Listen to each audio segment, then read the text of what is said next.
Hi friends, welcome back to my channel. I am Nana and I am a CA Foundation aspirant of June 2024. और in this video I am going to share my recording of law and आज हम करने वाले हैं negotiable instrument act 1881। और मैं पहले ही confess कर दूं कि मैं भी लॉ फर्स्ट टाइम पढ़ रही हूं और मैं भी एक स्टूडेंट हूं, सो मेरे से भी बहुत सारी गलतियां हो सकती है। और अगर आप ऐसी कुछ गलतियां ढूंढते हो तो प्लीज़ कमेंट्स में बताना मुझे, मैं उन गलतियों को सुधारने में मुझे बहुत खुशी होगी। और मैं होप कर रही हूँ कि आप लोगों ने पहले नेगोशिएबल इंस्ट्रूमेंट एक्ट पढ़ रखा हो, क्योंकि ये बहुत ही मैं शॉर्ट में रिवीजन करने के लिए ऐसा रिकॉर्डिंग करती हूँ और इसे मैं फास्ट फॉरवर्ड सुनती हूँ ताकि मुझे चीज़ें याद रहे। So without wasting any time, और अगर आपने इस चैनल को सब्सक्राइब नहीं किया है तो please make sure to subscribe for more such kind of videos. और मैंने बहुत सारे एक्ट्स की पहले ही वीडियो डाल दी है, सो प्लीज़ जा करके देखना। और अब वीडियो को शुरू करते हैं। नेगोशिएबल इंस्ट्रूमेंट एक्ट के अंदर सबसे पहले इंस्ट्रूमेंट को डिफ़ाइन किया गया है। इंस्ट्रूमेंट एक ऐसा डॉक्यूमेंट है जिसे हम फ्रीली ट्रांसफ़र कर सकते हैं by one two another person. कैसे कैसे कर सकते हैं? या तो डिलीवरी से कर सकते हैं, या डिलीवरी प्लस एंडोर्समेंट से कर सकते हैं, या सिर्फ एंडोर्समेंट और डिलीवरी से कर सकते हैं। सो नेगोशिएबल इंस्ट्रूमेंट इसे ही कहते हैं जो हम फ्रीली ट्रांसफ़र कर सकते हैं एक आदमी से दूसरे आदमी तक, और बाय डिलीवरी या एंडोर्समेंट। तो अब बात करेंगे टाइप्स ऑफ नेगोशिएबल इंस्ट्रूमेंट्स की। तो सबसे पहला है प्रोमिसरी नोट, दूसरा है बिल्स ऑफ एक्सचेंज और तीसरा है चेक्स। और भी होते हैं जैसे कि हुंडीज़, ट्रेजरी बिल्स, बियरर डिबेंचर्स, ये सारे चीज़ भी नेगोशिएबल इंस्ट्रूमेंट होते हैं। अब बात करेंगे कि दो तरह के नेगोशिएबल इंस्ट्रूमेंट होते हैं, जो कि पहला होता है पेएबल टू ऑर्डर और दूसरा होता है payable to bearer. Payable to order का मतलब होता है कि return, and payable to specific person, यानी कि उसमें उस व्यक्ति का नाम लिखा रहता है। और ये एक्सप्रेस पेएबल होता है, यानी कि एक्सप्रेसली वहाँ पर लिखा रहता है और बताया जाता है कि इसी आदमी को पेमेंट होनी है। और does not contain word prohibited transfer.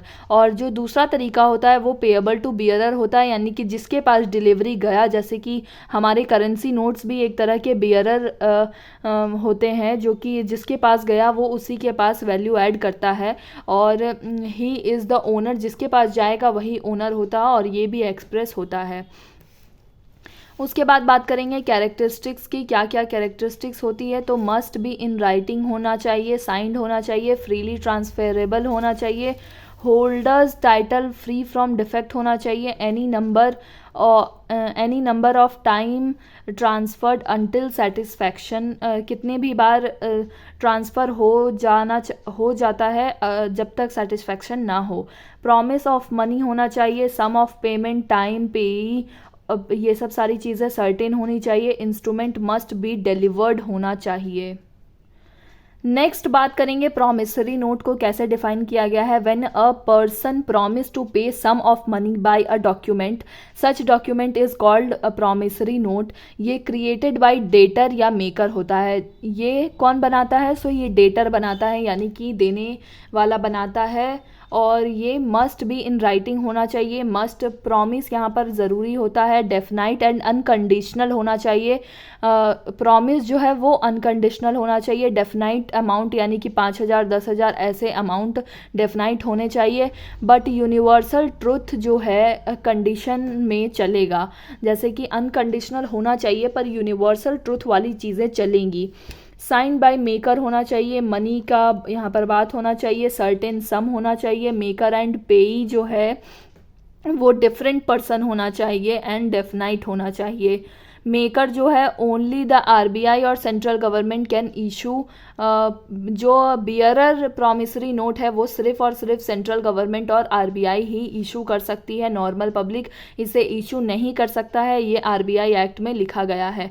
Stamping जो है वो must be stamped according to Indian stamped act के द्वारा स्टैम्प होना चाहिए। नेक्स्ट बात करेंगे बिल्स ऑफ एक्सचेंज की। सो राइटिंग में होना चाहिए, अनकंडीशनल ऑर्डर होना चाहिए, साइंड बाय मेकर होना चाहिए। यहाँ पर 3 लोग आते हैं। ड्रॉवर यानी कि बनाने वाला, ड्रॉई या पेयर यानी कि पैसा देने वाला। यहाँ पर जो आदमी को पैसा लेना है वही आदमी ये चीज़ बनाता है। और पेई मतलब होता है कि पैसा मिलने वाला है जिसको। और बहुत सारे केस में ड्रॉवर और जो पेई है यानी कि बनाने वाला और जिसको पैसा मिलने वाला है वो दोनों सेम भी हो सकते हैं। और क्या क्या फीचर्स होते हैं? सो एक्सप्रेस ऑर्डर टू पे होना चाहिए, डेफिनाइट एंड अनकंडीशनल होना चाहिए, drawer and drawee must sign, दोनों का यहाँ पर साइन चाहिए, ड्रॉवर एंड पेई मे बी सेम, यानी कि जैसा मैंने बताया कि ड्रॉवर और पेई में भी सेम हो सकते हैं। मनी का यहाँ पर सिर्फ बात होना चाहिए, स्टैम्प्ड मस्ट होना चाहिए, वो भी इंडियन स्टैम्प्ड एक्ट के तहत। टू टाइप का होता है, ऑर्डर या बियरर। ऑर्डर में भी दो तरीके होते हैं, ऑन टाइम या ऑन डिमांड, और बियरर में ऑन डिमांड नहीं चलता है, टाइम वाला चल सकता है। टाइम वाला का एग्जाम्पल होगा पे आफ्टर 4 मंथ, तो ऐसा बियरर वाला में हो सकता है, और ऑन डिमांड वाला नहीं यहाँ पर होता है। और प्रोसेस क्या क्या है? सो ड्रॉवर जो है वो ड्रॉ करेगा बिल्स ऑफ एक्सचेंज, उसके बाद वो बिल्स ऑफ एक्सचेंज को डिलीवर करेगा ड्रॉई को और उससे एक्सेप्ट करवाएगा अनकंडीशनली। उसके बाद मैच्योरिटी के दिन drawer present bills of exchange in front of drawee, maturity के दिन ड्रॉवर जो है वो प्रेजेंट करेगा bills of exchange in front of drawee, drawee have to make payment, और वो साइन करने के बाद उसकी ये जिम्मेदारी होती है कि जब ड्रॉवर उसके ड्रॉई को पेमेंट करना पड़ेगा। उसके बाद बात करेंगे चेक की। So cheque is a bills of exchange payable on demand, और cheque in electronic form, digital signature, DSC का होना ज़रूरी है। यहाँ पर ट्रंकेटेड दो तरह के चेक होते हैं। चेक की यहाँ पर टर्मिनोलॉजी समझाई गई है कि चेक इन इलेक्ट्रॉनिक फॉर्म का मतलब होता है कि जो डिजिटल साइंड चेक होता है उसे हम चेक इन इलेक्ट्रॉनिक फॉर्म कहते हैं, बट ट्रंकेटेड चेक उसे कहते हैं जो क्लियरिंग हाउस फंक्शन के समय पर जिस फिजिकल चेक को डिस्ट्रॉय कर दिया जाता है उसे हम ट्रंकेटेड चेक कहते हैं। पार्टीज़ यहाँ पर 3 होती है, drawer who makes the cheque, और ड्रॉई बैंक हो जाती है जिसके ऊपर बन रखा है चेक, और पेई मतलब जिसको पैसा मिलने वाला है। एसेंशियल्स क्या क्या होता है कि सारे जितने भी एसेंशियल्स है बिल्स ऑफ एक्सचेंज के वो सारे ज़रूरी हैं, और दो यहाँ पर एक्स्ट्रा चीज़ें आती हैं, must be drawn on a specific banker होना चाहिए, और दूसरा है कि ऑन डिमांड ये होता है। फिर क्लासिफिकेशन ऑफ नेगोशिएबल इंस्ट्रूमेंट को हम लोग देखेंगे, 2 तरीके का होता है, बियरर होता है और ऑर्डर होता है। बियरर में हम लोग only by mayor transfer of instrument हम लोग डिलीवरी कर सकते हैं और वो दूसरे के पास ट्रांसफ़र हो जाता है। यहाँ पर नेम ऑफ पेई इज़ ब्लैंक होता है, और व्हेन ओनरशिप इज़ ट्रांसफर्ड हम लोग वो अगर हमने सिर्फ ट्रांसफ़र कर दिया है तब भी यहाँ पर ओनरशिप ट्रांसफ़र हो जाती है। बट ऑर्डर वाले केस में paid to a specific person और on order of his negotiated by endorsement and delivery, यानी कि ऑर्डर वाले में इंडोर्समेंट होना ज़रूरी है। उसके बाद देखेंगे इनलैंड इंस्ट्रूमेंट और फॉरेन इंस्ट्रूमेंट। इनलैंड इंस्ट्रूमेंट मतलब वो होता है कि जो कि बना होना चाहिए, यानी कि मेड, यानी कि ड्रॉन इन इंडिया होना चाहिए, प्लस पेएबल इंडियन के द्वारा होना चाहिए या रेसिडेंट ऑफ इंडियन के द्वारा होना चाहिए। और जो फॉरेन इंस्ट्रूमेंट होता है उसका ये 2 क्राइटेरिया होता है, पहला तो मेड आउटसाइड इंडिया होना चाहिए, ये कंपलसरी है, और दूसरा वाले के अंदर में 3 आता है कि पहला तो पर्सन रिसाइडिंग इंडिया या outside India plus payable in India होना चाहिए। दूसरा कंडीशन है कि person residing outside India plus payable outside India होना चाहिए, या तो फिर तीसरा person in India plus payable outside India होना चाहिए। सो ये सारी कंडीशंस होती है फॉरेन इंस्ट्रूमेंट की। फिर आ जाएगा लाइबिलिटी ऑफ मेकर या drawer of foreign bill. Liability क्या क्या होती है मेकर की in case of foreign bill. So कहाँ बनता है मेकर, और if want to case on maker then file case in the place where the contract made.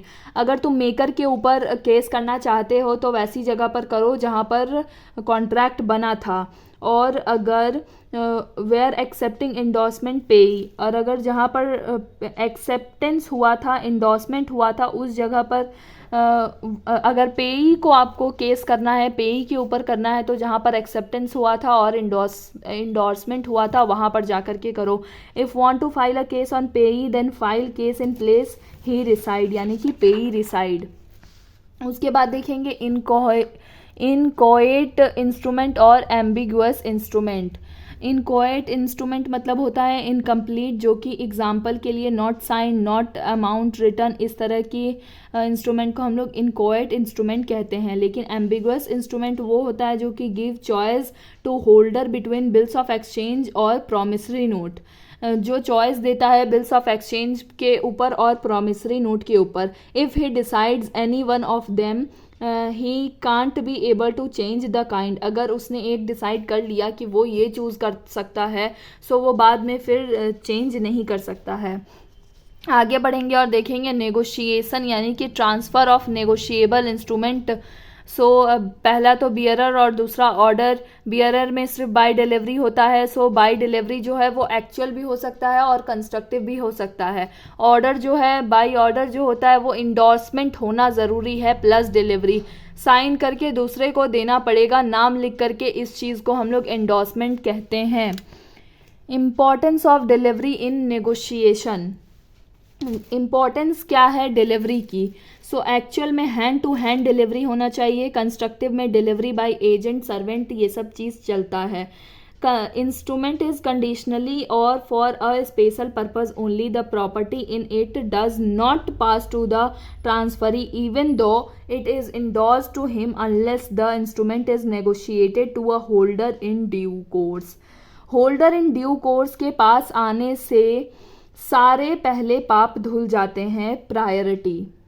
आगे बढ़ेंगे और एक इम्पॉर्टेंट चीज़ देखेंगे कि इफ़ अ पर्सन डाइज, अगर एक पर्सन मर जाता है सिर्फ एंडोर्समेंट करके और वो डिलीवरी कर नहीं पाता है, इस केस में उसके एंडोर्समेंट का कोई वैल्यू नहीं रह जाता है। यानी कि एक जो एंडोर्समेंट है वो तभी कंप्लीट होगा अगर आपने डिलीवरी की है, तभी वो नेगोशिएशन कहलाएगा।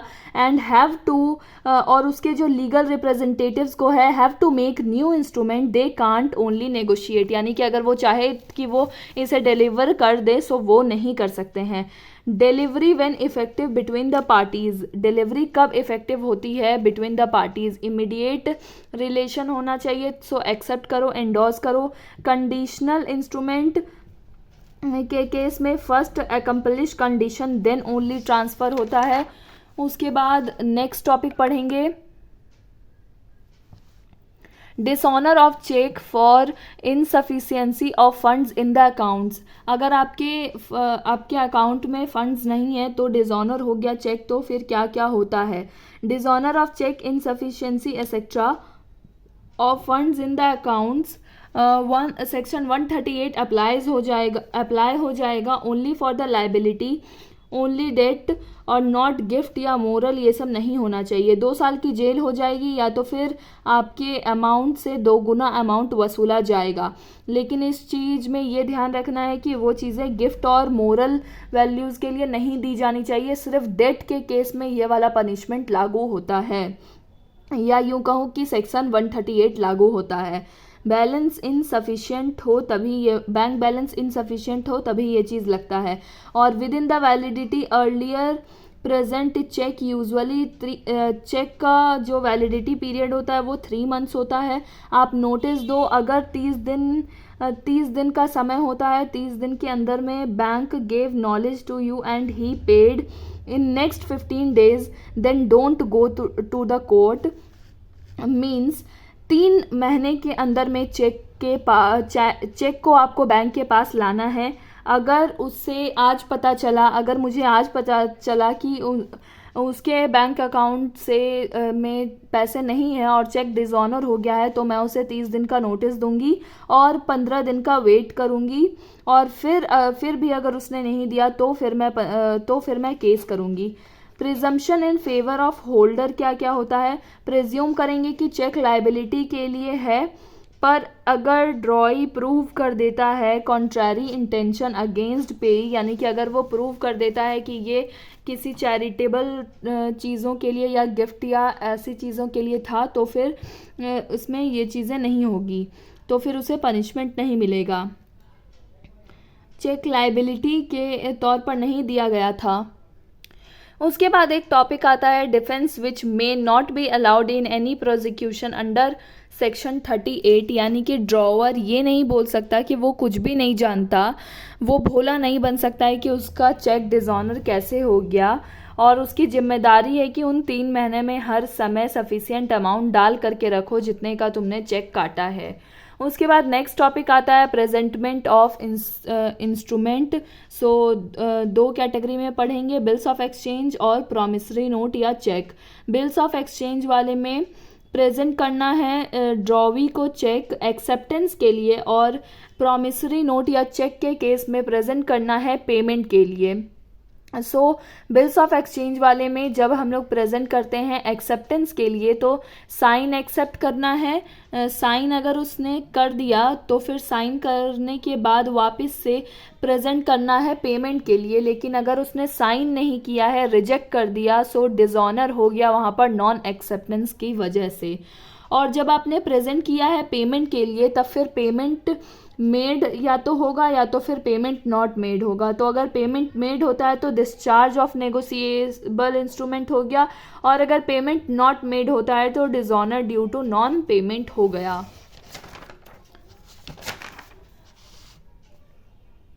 उसके बाद बहुत सारे छोटे छोटे सेक्शंस हैं। सेक्शन 72 कहता है कि cheque must be presented in the bank before the relation change between bank and drawer bank account close कर दे उससे पहले ही आप चेक भंजा लो। उसके बाद व्हेन प्रेजेंटमेंट नेसेसरी, कब प्रेजेंटमेंट ज़रूरी हो जाता है उसका एक्सेप्शन है।